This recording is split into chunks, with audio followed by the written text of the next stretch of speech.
Poďte sa pozrieť, ako vyzerá náš bežný deň.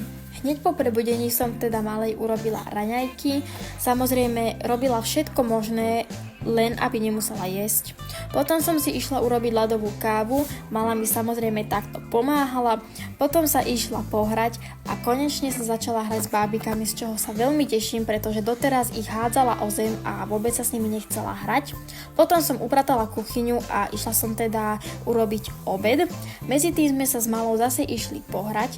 Mimochodom, tieto gumené nálepky a knižky majú u nás fakt obrovský úspech a malá sa s nimi hrá každý deň.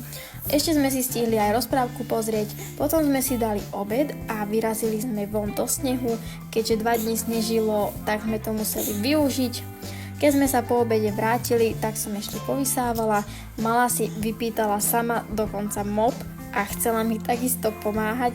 Potom som jej išla ešte trošičku pretriediť šatník, pretože opäť nejaké veci vyrástla a musela som jej tam urobiť poriadok. Potom si malá dala cereálie, ja som jej zatiaľ napustila baňu a išla sa teda okúpať. No a vlastne tu môžete vidieť aj tieto nálepky do vane, ktoré dostala na Vianoce a naozaj ich stačí iba takto namokriť a oni pekne držia na vani, dokonca aj na pokožke. Potom malá išla spinkať a ja som si pozrela film.